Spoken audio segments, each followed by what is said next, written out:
Hello everyone. तो आज हम आपसे बात करेंगे पाइथागोरस थ्योरम के बारे में।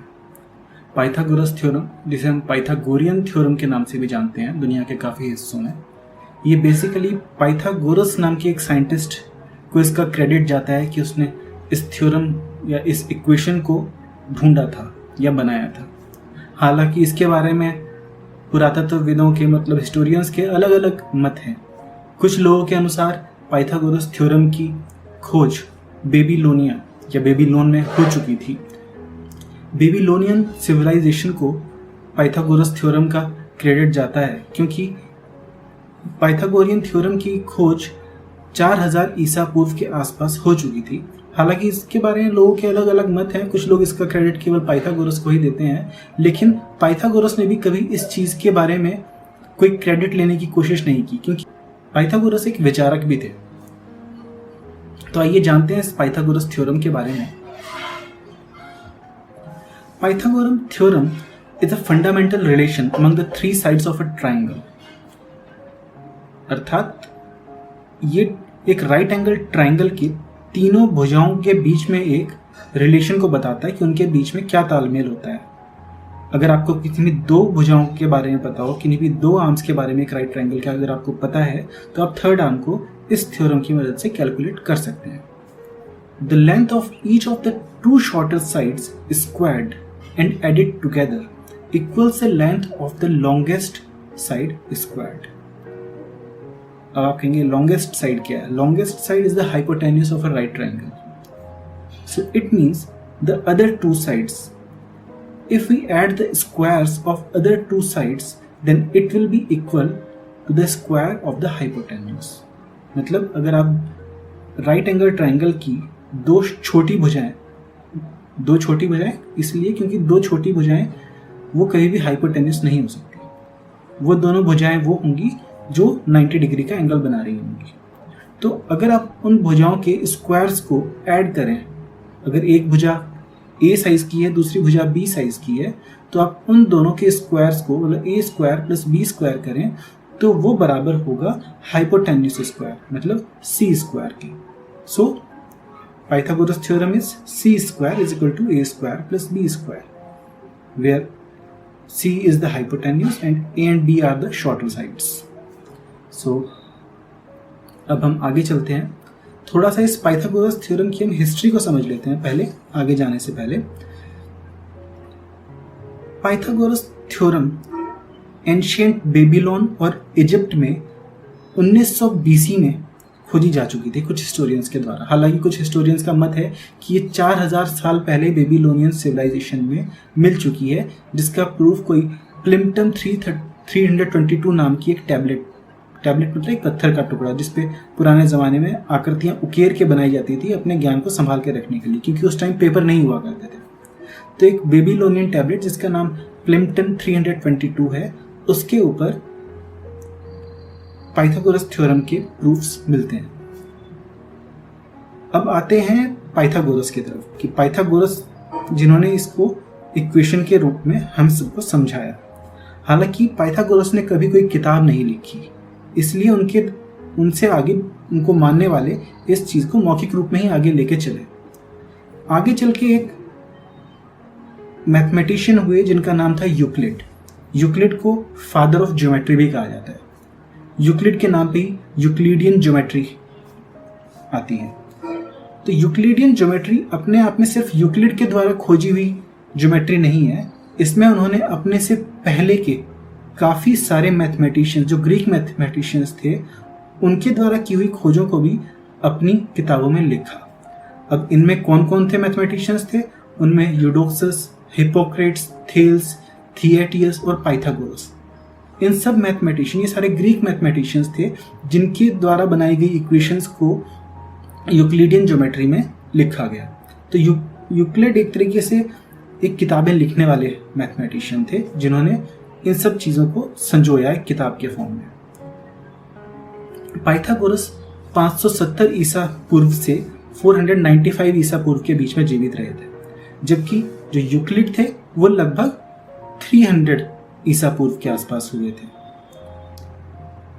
हमने आपको ये तो बता ही चुके हैं कि पाइथागोरस थ्योरम से कैलकुलेट क्या होता है।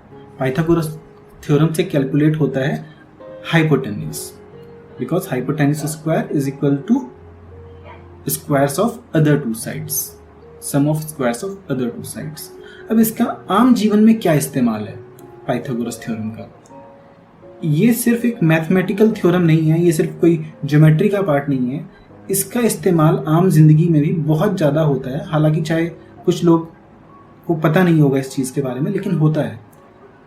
कंस्ट्रक्शन वर्कर्स को जब कोई स्लोप बनाना होता है, एक स्टैंडिंग आकार में एक बिल्डिंग बना रहे हैं, उसका एक बेस है, एक एल्टीट्यूड है, जब उन्हें उस पर स्लोप बनाना होता है तो स्लोप की कैलकुलेशन पाइथागोरस थ्योरम से ही हो पाती है। तो कंस्ट्रक्शन में, नेविगेशन में और मैप मेकिंग में पाइथागोरस थ्योरम का बहुत बड़ा रोल है। और इसके अलावा पुराने ग्रीक टाइम में जब राजा महाराजा आपस में लड़ा करते थे और वॉर्स हुआ करती थी, उस टाइम पे भी इस थ्योरम का काफ़ी इस्तेमाल होता था। उस टाइम पे किलों की ऊंचाई को नापने के लिए कि कोई किला कितना ऊंचा है, आपको कितनी लंबी रस्सी चाहिएगी या कितनी लंबी सीढ़ी चाहिएगी, इस चीज़ की कैलकुलेशन के लिए पाइथागोरस थ्योरम का इस्तेमाल होता था, जिससे आप बिना उस किले पे चढ़े नीचे से ही उसकी ऊंचाई को नाप सकें।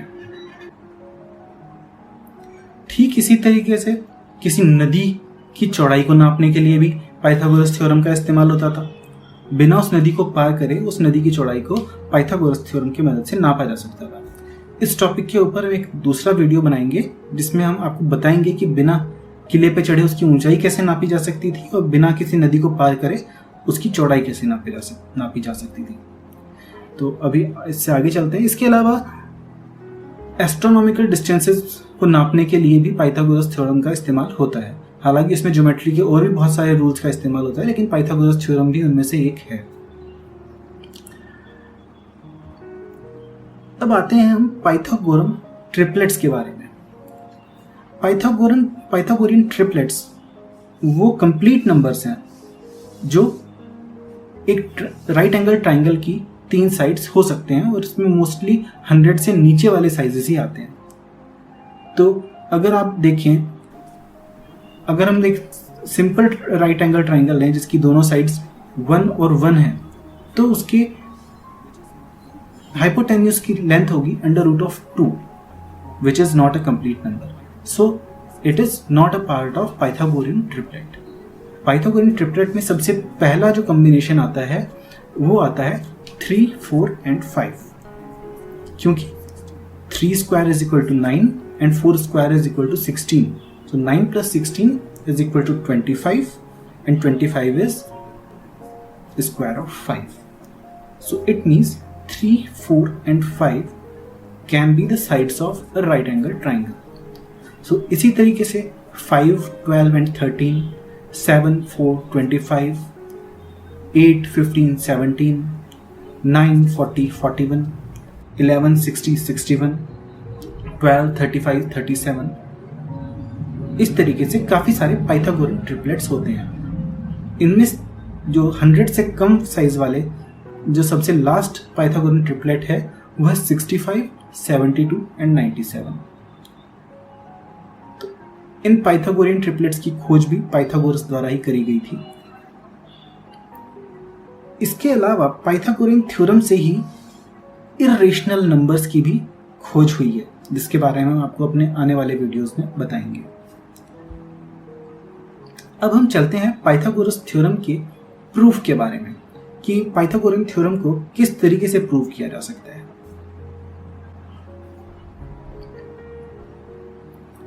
तो इसे ज्योमेट्रिकल रीअरेंजमेंट करके भी प्रूव किया जा सकता है। अब ज्योमेट्रिकल रीअरेंजमेंट क्या होता है ये आपको आगे देखने को मिलेगा। आप देख सकते हैं एक राइट एंगल ट्राइंगल है जिसकी 2 छोटी साइड्स हैं A और B और इसका हाइपोटेन्यूज है C। So it means C square is equal to A square plus B square. This is the basic Pythagoras theorem that we have, जिसके बारे में हमने आपको बताया है। So अब इस इमेज में आप देख सकते हैं कि C square एक्चुअली में क्या चीज़ है। C square is a square, ये एक स्क्वायर है जिसकी सारी भुजाएं C साइज की हैं। इसी तरीके से A square और B square भी हैं।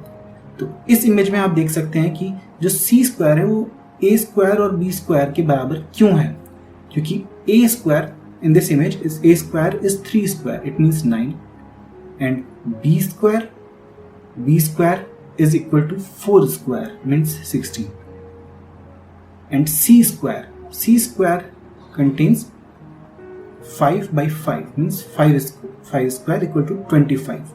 So 9 plus 16 is equal to 25, means 3 square plus 4 square is equal to 5 square. That is the Pythagoras theorem. इस इमेज में आपको ये ज़्यादा अच्छे से क्लियर हो सकता है. अब हम चलते हैं आगे इसके ज्योमेट्रिक प्रूफ के बारे में.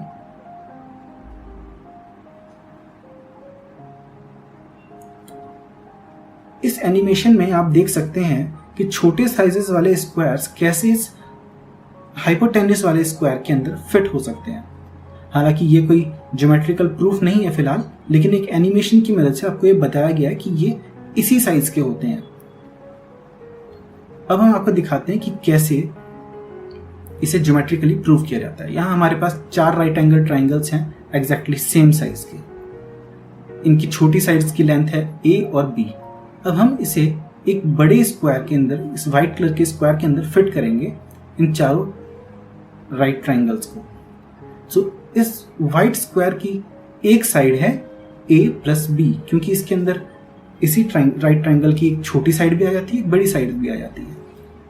सो आप देख सकते हैं कि हमने इन चारों राइट एंगल ट्राइंगल्स को जो एग्जैक्टली सेम साइज के हैं, उनका हाइपोटेन्यूस है c, इसको फिट किया. तो अब इसके अंदर जो एम्प्टी स्पेस बचा वो एक स्क्वायर की शेप में बचा है जिसका एरिया है c स्क्वायर.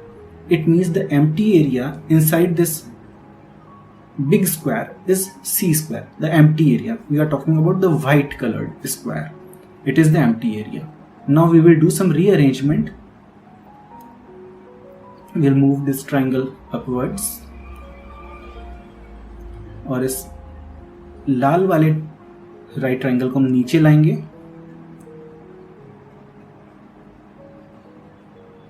और अब इस ब्लू ट्राइंगल को हम इस लाल ट्राइंगल के पास लाएंगे. तो एम्प्टी स्पेस तो टोटल सेम ही है देखा जाए c स्क्वायर, लेकिन अब ये इसमें दो स्क्वायर्स की शेप में बट गया है. One is a square and that is second is b square. So it means c square is equal to a square plus b square. So it is again the Pythagoras theorem proved using the rearrangement of these triangles. Let's move it backwards. इसे वापस पुरानी position में ले आते हैं हम.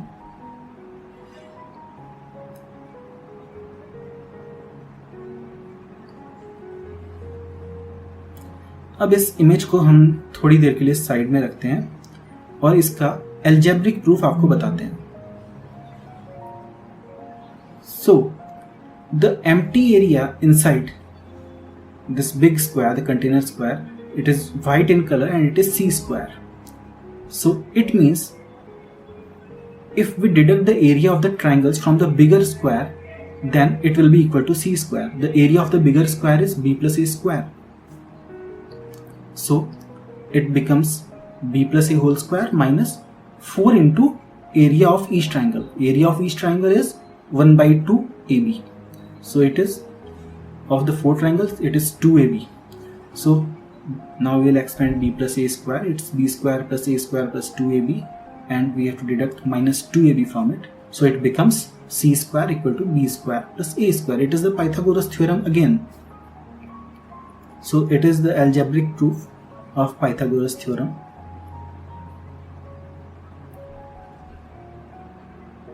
Now we will again show you some rearrangement of the triangles in the same image.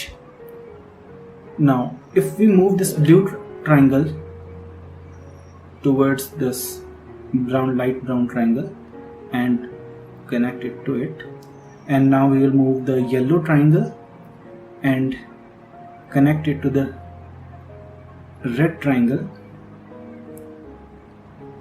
then again the empty area is divided into two squares. Area of one square is a square and area of the bigger square, the area of the bigger square is a square and area of the shorter square is b square. So it means c square is equal to b square plus a square. Again the same Pythagoras theorem.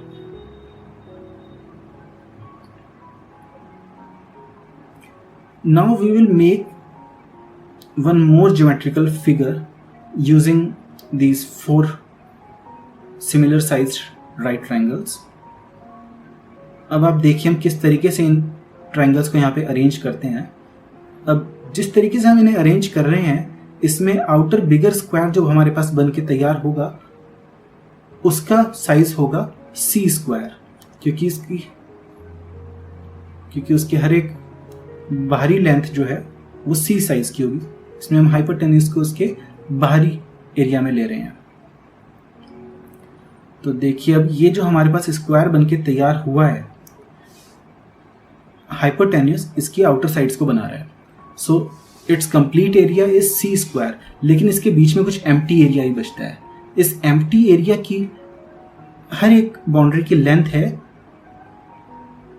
अभी हम आपको लिख के बताते हैं, इस image को side में रख के.